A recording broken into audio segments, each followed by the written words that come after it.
How to stay safe after a disaster. Emergencies can be highly unpredictable. You could be well prepared for a crisis, but if there's an earthquake and the house comes crumbling down, whatever food and water supplies you've stored will be destroyed. The structural integrity of the house will be compromised, and you'll not be able to stay there. You have no choice but to evacuate. Based on this scenario, every prepper needs to have an evacuation plan. This article will give you a few points to bear in mind when formulating your plan. Proximity. During a catastrophe, roads may be impassable. The area could be flooded. Your car may be damaged, etc. How close will your shelter be? Do you have family, friends, or even neighbors who are nearby and could take you in? Is it within walking distance, or will you need a vehicle to get there? Is your family aware? A plan is only good when everyone is on board and knows what's going on. What if your spouse is at work? If the kids are at a friend's house, do they know what to do?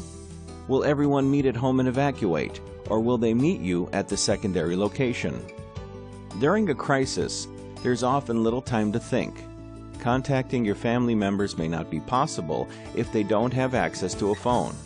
Any of these scenarios could happen, and they usually do. So, stay prepared and rehearse well. Be detailed. Ensure that all family members from the children to the adults have a laminated card with a list of all the family members and their contact information. If anyone is alone and injured, first responders will know how to reach the next of kin. If there's panic and everyone is scrambling for their lives, as would happen in a tsunami, you may lose sight of a family member or two when the situation is chaotic. With these details, there's a much higher chance of finding them sooner and getting to a safe place as a family as soon as possible. Communication. During a crisis, there must be a plan of communication. If everyone is calling the same person for information, calls may not go through or be delayed.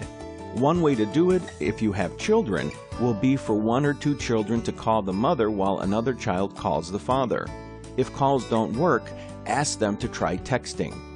It will be good to have codes that everyone remembers so that you do not have to send long texts to get your message across. Kits. It goes without saying that every family member needs a bug-out bag or a grab bag that they can grab and go in an emergency. The grab bag will contain supplies such as food, water, and other items that will help you get through the next 72 hours without much hassle. Pets. If you have pets, you will need to evacuate them too. While you can't move an aquarium, you can save your cat, dog, hamster, or rabbit away from danger. You'll need food supplies for them in your grab bag and a portable carrier to transport the pet. It's good to bring a tent or small shelter for them to stay warm and dry in. Evacuation shelters may not allow pets. If you must leave them outside, they'll be sheltered and you can still check on them at regular intervals. Observe these tips when creating your evacuation plan. It's imperative that you have a good plan and a good support network. Get to know the people around your neighborhood well. These are the people who will most likely be able to help you in an emergency and vice versa. No man is an island. Okay, so you can follow all of the tips and strategies in this video for sure, but the question still remains. If you're a US citizen, do you live in the danger zone? Do you live in a nuclear target? Now, you may not know exactly where nuclear targets are, but even if you live in a small town or a rural area, do not think you're safe. Strategic targets are not all in heavily populated areas. You want to find out if your county is close to ground zero. So what I want you to do is to click on the link below this video. You'll be taken to a page off of YouTube, and we're going to find out whether you are or not. And we're going to show you exactly how a 70-year-old veteran built a small nuclear bunker in his backyard with only $421.